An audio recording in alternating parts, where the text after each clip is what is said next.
Então, bom dia a todos mais uma vez. Bem-vindos a mais uma aula de física. Na aula de hoje nós vamos ter a continuação do conteúdo de máquinas térmicas. E bora lá. Na aula passada, nós vimos essa parte histórica de todas essas máquinas. Nós vimos que essas máquinas surgiram a partir da necessidade que a sociedade da época tinha. A questão da água sempre foi um problema e sempre vai ser, infelizmente, porque nós temos um grande consumo de água e a gente precisa de ferramentas que facilitem esse consumo. E assim, nós vemos que as primeiras máquinas térmicas elas surgiram exatamente para bombear a água dos poços. Essas máquinas elas eram bem perigosas, então elas precisavam passar por melhorias para tornar o manuseio dessa máquina mais seguro. Nós vimos que algumas dessas máquinas elas envolviam o uso de alta pressão. E quando a gente altera a pressão de alguma coisa, essa coisa obrigatoriamente se torna muito perigosa, porque o risco de se explodir é muito grande. E quando você tinha uma alteração de pressão mais uma alteração de temperatura, era como se você estivesse lidando o tempo inteiro com uma bomba. Por quê? Porque a máquina estava funcionando com alta pressão, mas ela também precisava de calor para que essa máquina pudesse funcionar. Tinha uma fonte quente, uma fornalha aquecendo aquela máquina para que ela pudesse chegar no seu objetivo, que era bombear, que era fazer qualquer coisa pelo qual ela foi determinada. Então, essas máquinas elas passaram por um processo evolutivo, elas se tornaram, com o passar dos anos, a gente viu que demorou muitos anos para isso também, inclusive, mas com o passar dos anos elas se tornaram mais seguras, até que a gente chegasse nas máquinas que a gente tem hoje. Então, um dos principais objetivos da construção das máquinas térmicas era atender às necessidades que a população precisava, diminuir o trabalho braçal do homem, porque o homem ele precisava produzir em grande escala e de maneira braçal isso não estava mais funcionando. E, em contrapartida também, nós criamos os primeiros meios de locomoção a partir dessas máquinas. Então, tudo isso a gente viu na aula anterior. Se você quiser mais detalhes, volta ao vídeo anterior sobre as máquinas térmicas, que tem tudo isso bem explicadinho. Agora, na aula de hoje, nós vamos entrar na parte de física.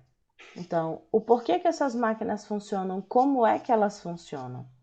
Para que a gente compreenda um pouquinho sobre essa parte de física, nós precisamos entender primeiro as leis que estão por trás dessas máquinas térmicas. A lei, que ela é... Peraí, deixa eu ligar essa luz porque tá muito ruim aqui a minha imagem no vídeo. A lei que fala sobre isso é a segunda lei da termodinâmica.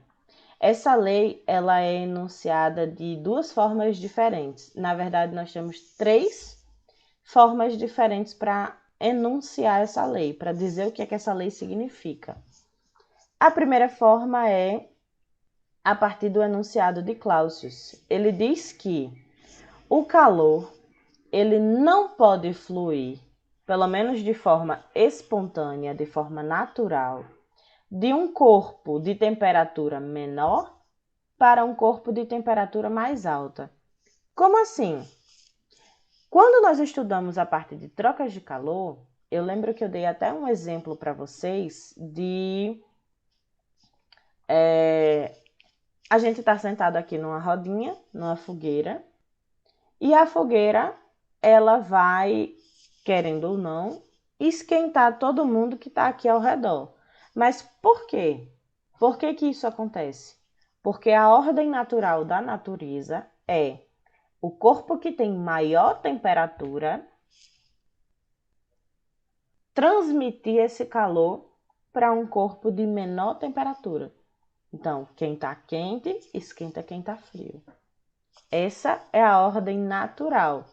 Então, Clausius, ele diz que o calor ele não pode fluir de forma espontânea, do contrário, do corpo de menor temperatura para o corpo de maior. Para que esse processo contrário ele aconteça, eu preciso forçar esse processo a acontecer. Eu preciso fornecer para esse corpo energia. Eu preciso fornecer para esse corpo um trabalho. Eu preciso de um motor, por exemplo, para fazer isso. A nossa geladeira faz isso. Ela retira calor de quem está com temperatura mais baixa para jogar para um lado de temperatura maior. Então, dentro da geladeira, o que é que ela faz dentro da geladeira? Ela retira calor da parte interna, que está mais fria, que está com uma temperatura menor, e joga na parte externa, que está com uma temperatura mais alta. Mas se eu desligar a geladeira da tomada, ela não funciona. Por quê? Porque o calor ele não pode fluir dessa maneira, de forma espontânea. Eu preciso forçar que esse processo aconteça. E isso é muito importante nas máquinas térmicas. Por quê? Um dos exercícios que eu passei para vocês foi desenhar, na verdade, um esquema de máquina térmica. Nós vamos ver, que as máquinas térmicas, elas são assim. Elas possuem uma fonte quente. Dessa fonte quente, eu vou ter uma retirada de calor que vai passar, por exemplo, por dentro da máquina. E essa máquina, ela vai, parte, transformar em trabalho. E a outra parte, ela vai jogar aqui numa fonte fria, que é o trabalho que ela não, ou o calor que ela não utiliza para produzir trabalho. Esse calor ele vai ser dispersado para uma fonte fria. Então, esse é um processo espontâneo. Eu tenho quem está quente jogando calor para quem está com uma temperatura menor. Então, esse enunciado, ele é um enunciado que me diz como é que a máquina funciona. A máquina ela não pode funcionar de qualquer jeito. Ela tem obrigatoriamente que seguir esse enunciado, essa lei.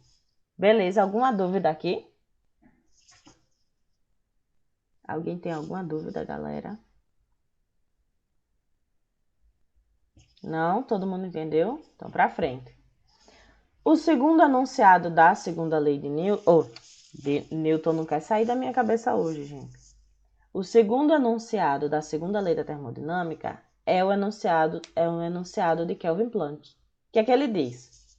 Ele diz que é impossível, e quando ele diz a gente tem que acreditar, então é impossível a construção de uma máquina térmica que, operando em um ciclo termodinâmico, nós vimos que um ciclo termodinâmico eu tenho um certo estado A, que tem pressão, volume e temperatura A.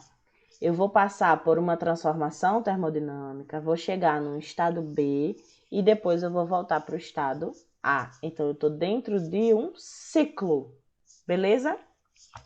É impossível a construção de uma máquina térmica que, operando em um ciclo termodinâmico, converta toda a quantidade de calor recebido em trabalho. Para isso, a gente vem para essa figurinha aqui de novo. Como assim, professora? Isso aqui é um esquema de uma máquina térmica. Mas se a gente voltar, por exemplo, para as outras aulas, aqui, nessa daqui, por exemplo, eu tenho uma fornalha aqui embaixo. Essa fornalha, ela vai fornecer calor para dentro dessa caldeira. Que eu tenho aqui um líquido que vai se transformar em gás.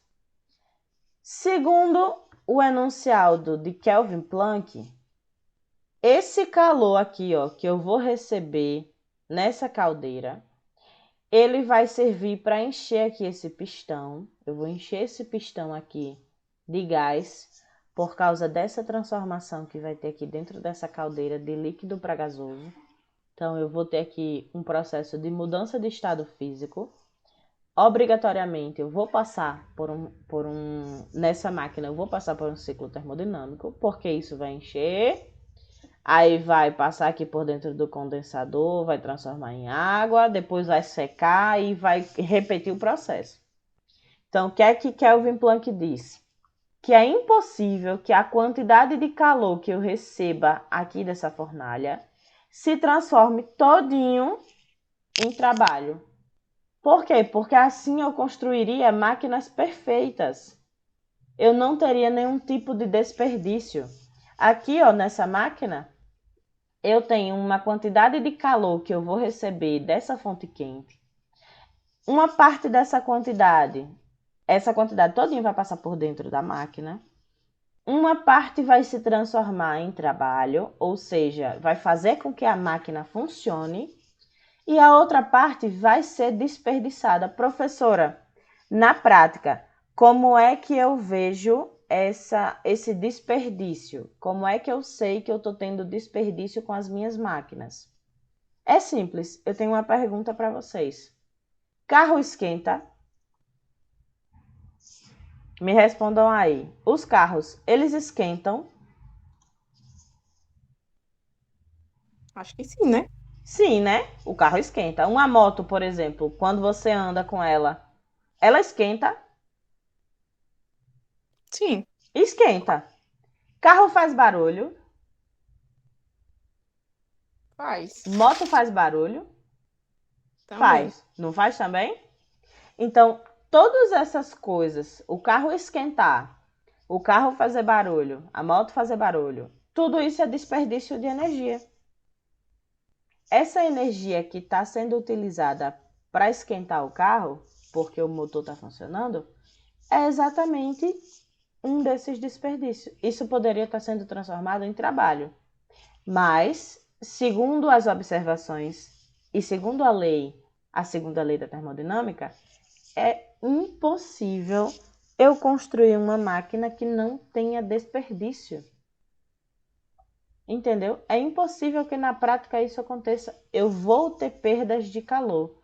Como é que eu faço para uma máquina se tornar mais eficiente? Eu diminuo essas perdas. Então, eu tenho como tornar as máquinas mais eficientes? Tenho. Mas eu não tenho como construir uma máquina perfeita. Eu não tenho como construir uma máquina que converta tudo em trabalho.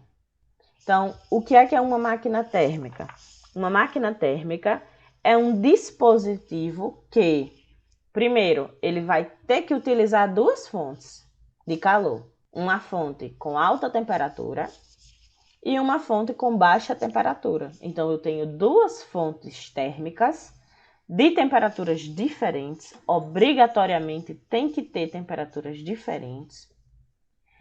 E ela faz com que a energia térmica que está recebendo através das fontes de calor, das fontes quentes, ela se converta em energia mecânica, em trabalho. Faça com que essa máquina funcione para alguma coisa, seja para bombear água, seja para se locomover, seja para refrigerar, seja para utilizar essa máquina para alguma coisa. Beleza?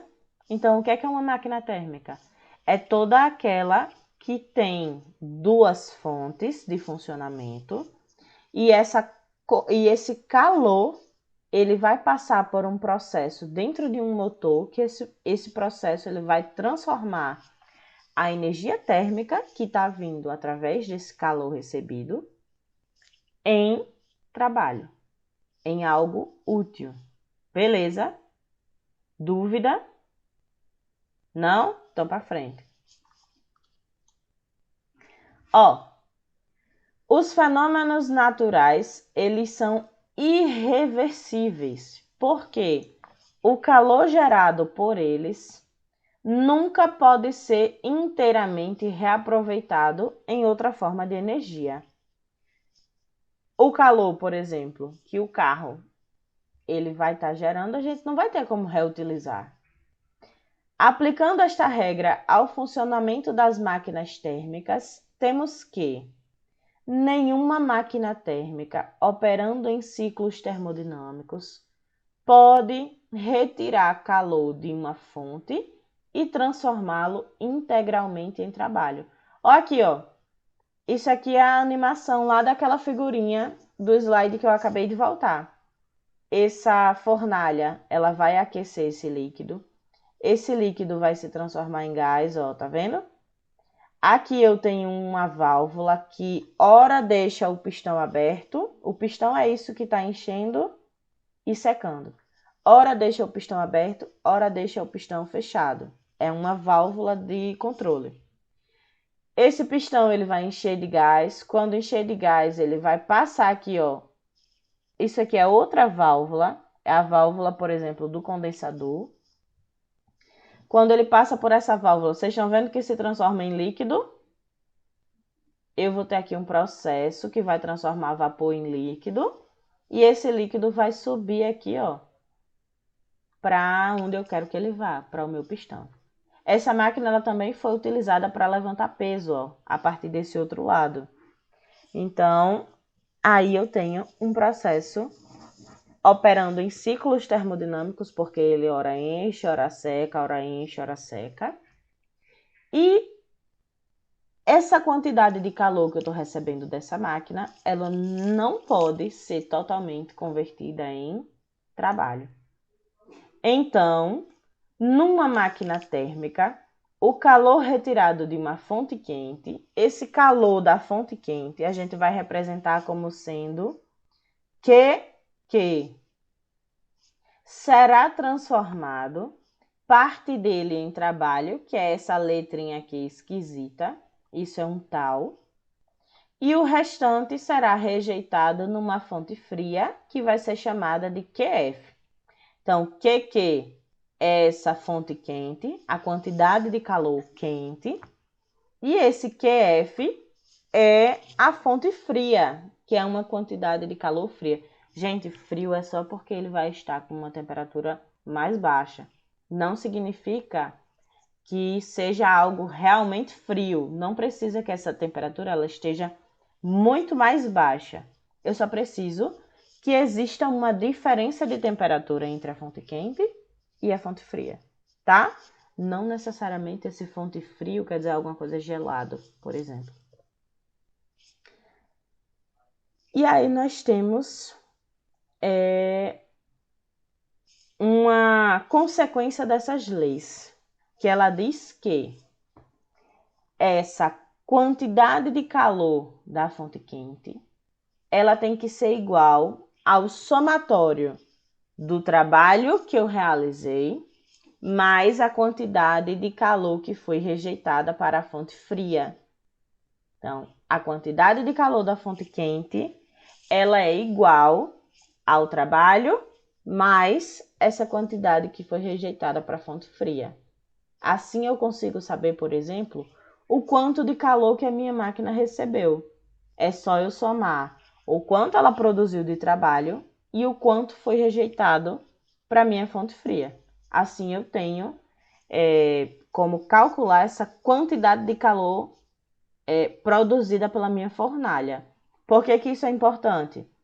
Eu sabendo desses dados, eu consigo melhorar a eficiência da minha máquina térmica. Eu consigo fazer com que ela rejeite menos para a fonte fria. Consequentemente, ela vai trabalhar de maneira mais eficiente. Aqui, ó, para pensar, é antiga a ideia de construir uma máquina que possa perpetuar o seu movimento. O que é perpetuar o seu movimento? Por exemplo, quando a gente bota um relógio para funcionar, um relógio antigo, daqueles de corda, a gente dá a corda nele e ele fica funcionando. Então, o que é que a gente tentou fazer? A gente tentou construir uma máquina que eu só precisasse dar corda nela uma vez, ou seja, colocar ela para funcionar uma vez e ela funcionaria eternamente. Essas máquinas são conhecidas como máquina de moto perpétuo. Moto mesmo, moto perpétuo. Então, Essa ideia de perpetuar o movimento é tornar esse movimento eterno. Essa máquina não pararia de funcionar nunca. Eu não precisaria mexer nela nunca, porque ela iria estar sempre funcionando, ela não iria parar. E essa era uma ideia que as pessoas tinham. Eu vou construir uma máquina que fique eternamente aqui funcionando. Então, uma máquina que possa perpetuar o seu movimento a partir de uma energia produzida por ela mesma. Por que que isso daí não funcionou? Porque a segunda lei da termodinâmica, ela é bem clara. Eu não consigo transformar totalmente o trabalho que o calor que eu recebo em trabalho. Eu preciso ter obrigatoriamente alguma coisa que eu rejeite. Eu não consigo essa produção eterna de trabalho. Se isso aí fosse possível, o que é que eu estaria dizendo? Todo o calor que eu recebo, eu transformo em trabalho. Tudo que eu recebo, eu transformo em trabalho. E ficaria nesse ciclo eternamente. Como eu não tenho perdas, significa que eu vou estar o tempo inteiro funcionando no automático. Só que o que é que acontece na realidade?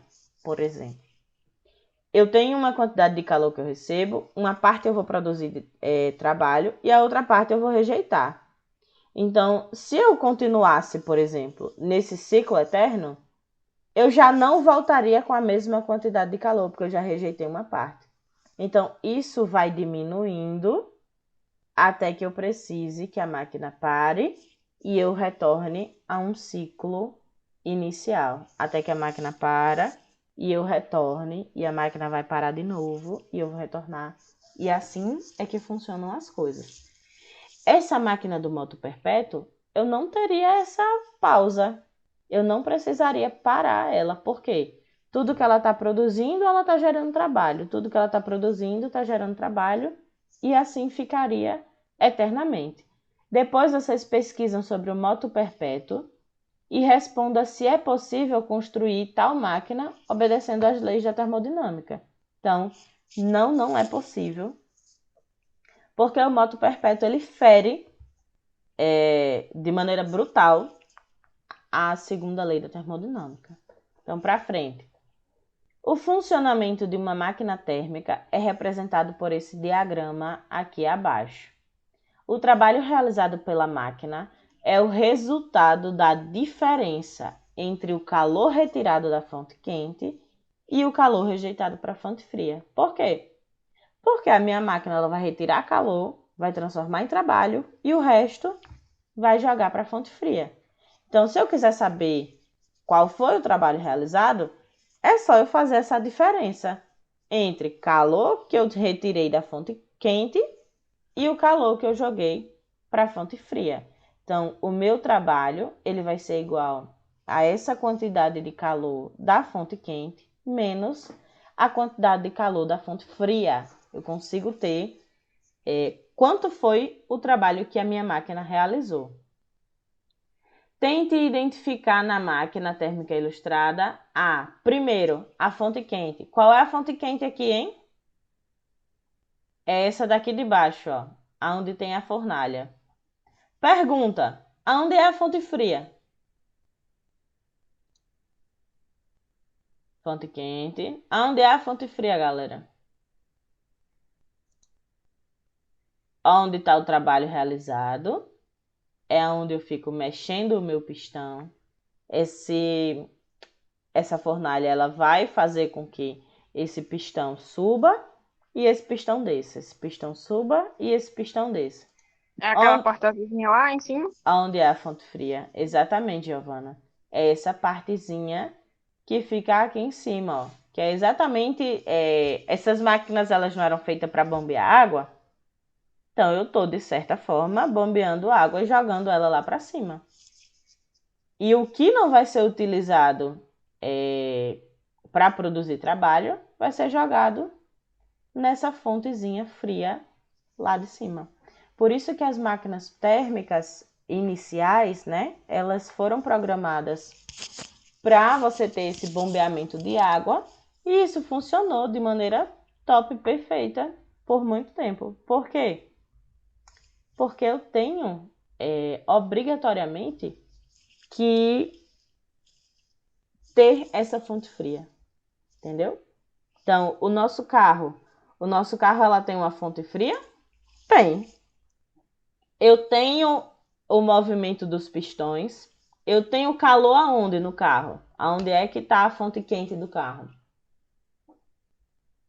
Dentro dos pistões do carro, eu tenho um processo de combustão. Esse processo de combustão é a alta temperatura. Então, eu tenho essa fonte quente de dentro do carro. Professora, mas tem carros que não precisam mais dessa explosão. Os carros que são movidos a álcool, eu não tenho mais essa faísca produzida, eu não tenho mais esse processo de iniciar um foguinho lá dentro, por exemplo. Continua tendo, porque os carros que são a gasolina, eles têm uma vela, que essa vela produz uma faísca e assim o combustível ele entra em combustão. No carro a álcool, eu não tenho essa vela, mas eu tenho um processo de combustão devido à pressão de dentro dos pistões. Então, eu tenho uma fonte quente. Essa fonte quente ela vai fazer com que esse pistão do carro se movimente. Ele vai produzir um trabalho que é movimentar o carro. Ele vai colocar o motor do carro para funcionar. E depois ele vai desperdiçar nas fontes frias. Dentro do carro tem um recipiente com água. Então, ali é a fonte fria do carro. Parte desse calor vai ser rejeitado nessa parte e parte vai ser jogado para o meio ambiente, para o lado de fora. Parte desse calor vai ser jogado para fora do motor. É aí onde o carro esquenta.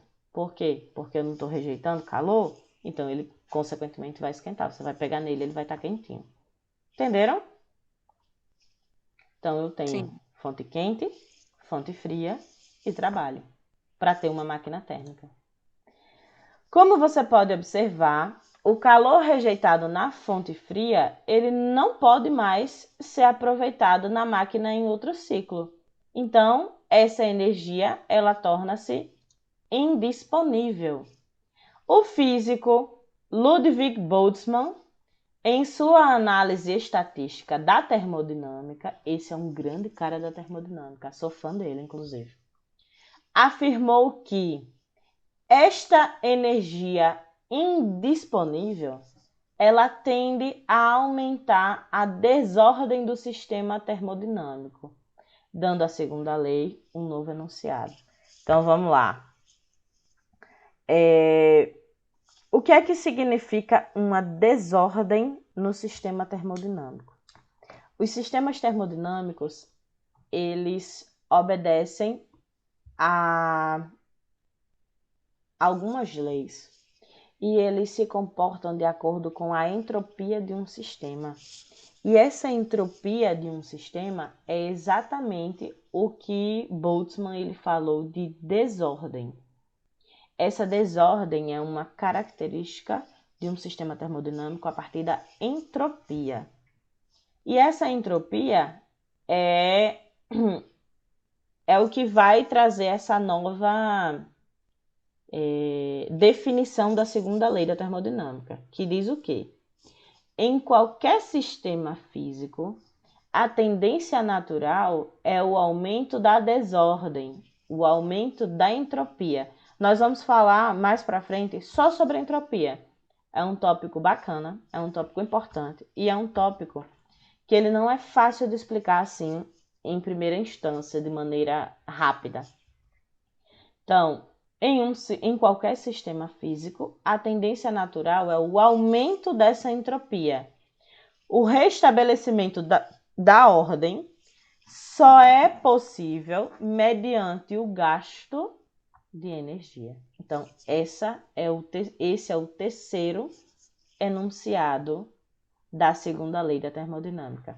Eu tenho um enunciado que fala sobre esse processo de troca de calor, que o calor ele só pode ser trocado de maneira espontânea do corpo de maior temperatura para o corpo de menor temperatura. O contrário não é possível de forma espontânea, de forma natural. mas de forma forçada é. O segundo enunciado, ele fala sobre a construção de uma máquina térmica perfeita, dizendo que isso é impossível. E o terceiro fala da tendência natural a aumentar a entropia, que nós vamos falar depois exclusivamente só sobre isso. Eu tenho 3 enunciados e a partir desses 3, as minhas máquinas térmicas elas são explicadas e construídas. É impossível construir uma máquina perfeita que transforme tudo que recebe de calor em trabalho.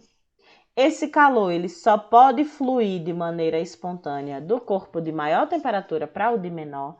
Então, quando a gente estudou trocas de calor lá atrás, eu já tinha falado isso para vocês. Que o calor ele não consegue sair de maneira natural do de menor temperatura para o de maior. É sempre o contrário. Sempre quem está quente esquenta quem está frio. Eu falei isso para vocês milhões de vezes. Isso vem de onde? Daqui. É uma lei. Entenderam? Então, eu não consigo ter esse processo contrário de troca de calor. E, por último, o enunciado da entropia. A tendência à desordem ela pode ser medida pela entropia. Logo, quanto maior a desordem de um sistema termodinâmico, maior é a sua entropia. Assim, podemos afirmar que, em todo processo natural espontâneo, a entropia do universo ela sempre aumenta. E nós vamos falar sobre isso mais para frente. Eu tinha programado para falar aqui sobre outras coisas, mas como eu vou deixar para falar sobre a entropia em um outro momento, então eu vou concluir a aula de hoje por aqui. Obrigada por terem assistido a mais uma aula. Para o pessoal do YouTube, qualquer dúvida, coloca aqui embaixo que a gente responde. Tchau, tchau!